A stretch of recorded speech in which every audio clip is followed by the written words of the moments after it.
every now and then on Saturdays they had a matinee. We came down, it opened up with cartoons, some Looney Tunes, Bugs Bunny, and then we saw the original King Kong. I remember the first time I saw The Wizard of Oz here. I never knew it was in color. Tarzan was somehow lost out in a jungle, or he was discovered out there. I'm not really too sure as to how he got out in the jungle. My favorite movie I saw was Stand By Me. I don't remember if it was 5th or 6th grade, but one of our class trips was coming over here to see Old Yeller. Real tearjerker. It was about 4 friends who were going on an adventure, and they were around my age, and I could really relate. Anyhow, he grew up in the wild, and his lady friend Jane somehow was left off and got lost in the jungle, and they came together and formed a team.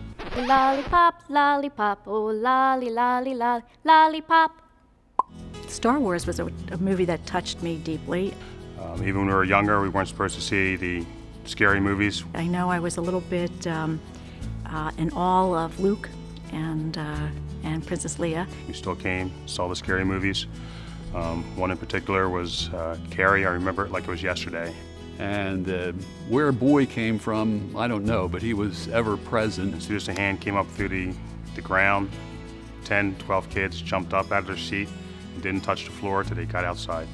I like the Bob Hope and Bing Crosby movies. Both of them. Yes. Running, screaming. We got outside, you thought the place was on fire. We were screaming so loud. I seem to remember there were double features sometimes, and you just didn't see a movie. I remember Three Stooges were good ones. That was some of my favorite things. And when that music would come on, the sound system in here, the crowd would go nuts, and yuck, yuck, yuck. You got to see a cartoon. Then they had these serials where you would be left hanging each week. The heroine was in dire straits. That should be a law. They should have a cartoon before every movie. It seemed to me they had a little chimpanzee or gorilla or monkey of some sort, and he was a sidekick of Tarzan's too. I watched 3 Woody Allen movies in a row. That was pretty amazing. He would always seem to be in distress at times with things like crocodiles or lions, and he'd swing on a vine to get away from them and maybe clutch Boy with him, and they'd always seem to weather the storm and get out of danger. The media theater, the media movie theater in particular, was a very important part of my life, and I think a very important part of our community's past.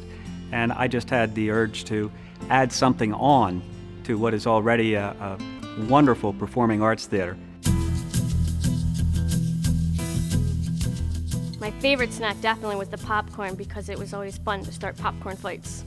People that would sit in the balcony would sometimes drop something over onto the heads of the people below. I tried not to get in any trouble. I wanted to stay in the theater. I knew once in a while you get in a popcorn fight, I'm not gonna get kicked out. Man, I paid 35 cents. A piece of popcorn or a juicy fruit or something would come down and bean somebody on the head. For me, the perfect snack would be orange soda, juicy fruits, and a bag of popcorn. Juju beads were my favorite. There was one called the Chuckle. I really liked Mike and Ike's. But I loved Raisinets. That's where I developed the love of Raisinets. I believe media is a very unique community. When people write books and sociologists talk about the kind of community that they would like to have in America today, media is it.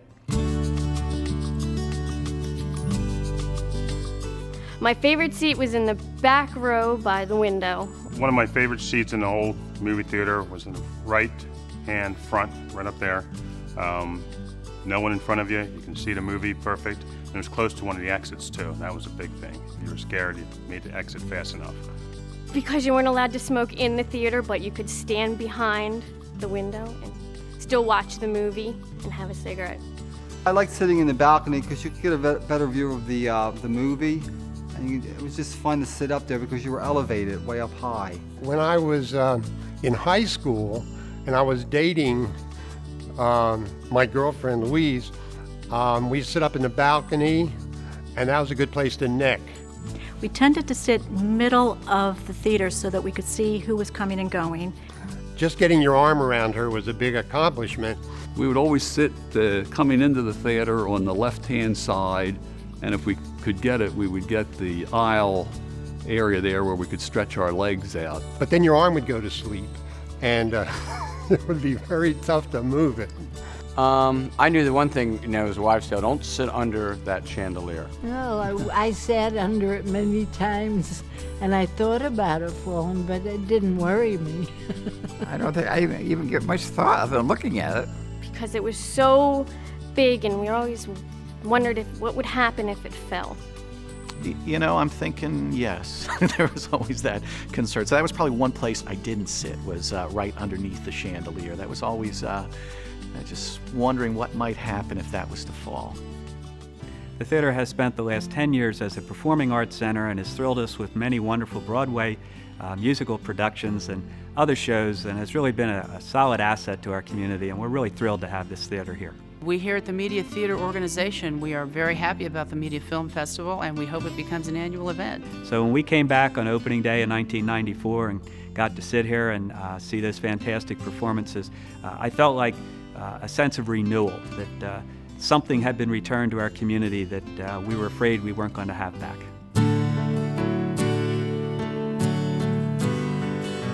Media movie theater was part of my life till as long as I've grown up.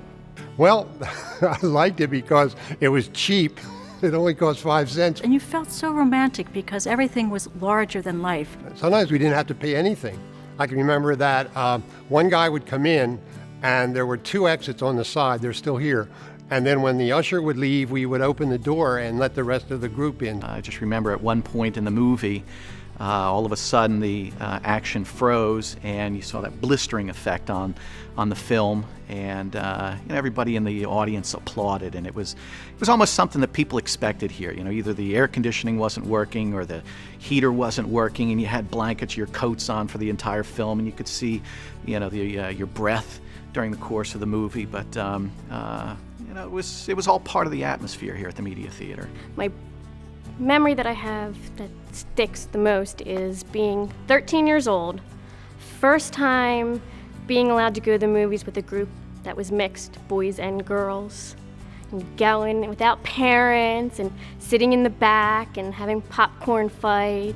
I don't even have to romanticize it, because it was, they opened up with a Looney Tune cartoon and a couple Bugs Bunnies, and then we saw King Kong. It was just like, I think that's what started my, fascination with movies, really. That's my fondest memory.